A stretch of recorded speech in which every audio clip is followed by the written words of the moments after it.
And right now at 5, the Albuquerque City Council is sitting down for what could be a pretty long night. Yeah, there's a whole lot on the agenda tonight and some things that could even lead to major changes here in the Duke City. Let's get right to Tamara Lopez, who's been looking over that agenda for us this evening. So Tamara, what all's up for discussion?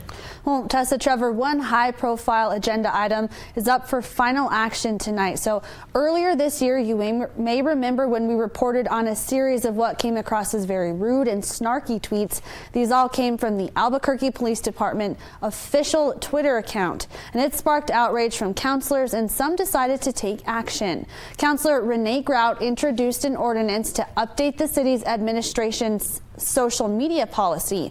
It came in response to these series of tweets earlier this year. Someone with access to the APD Twitter account was replying to comments about a recent crime.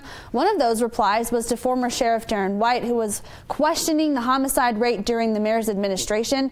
That's when the APD official account posted a response saying, you resigned during that administration. Why is that? Other snarky comments include things like, nice to hear from you about harassment, to another Twitter user. And this was not the first time tweets like this happened. After the first time, the city council threatened to take action if it happened again. So we spoke to Councilor Renee Grout about the proposed ordinance today. It's important that when we post on the city's behalf, that we remember that we have to take our personal attacks out of it and remember that we are representing the city, and it needs to be respectful. Our comments need to be helpful. They need to be factual, and they need to be thoughtful. And just because somebody says something that is negative or not kind, it doesn't mean that we have to go back with the same kind of insults.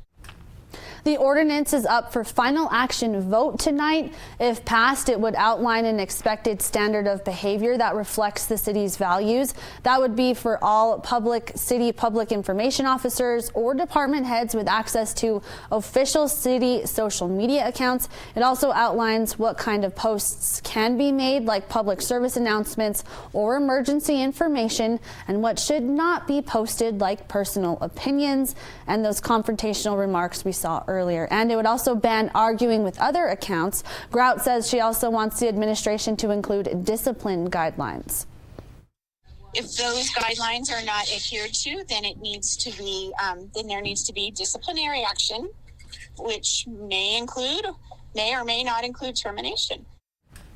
Now, it's still unclear who from APD was the one tweeting in the most recent incident, but we know APD's communications team does have access to the account. APD's own social media policy states it's meant to protect the department from speech that could impair the community trust. Back to you guys.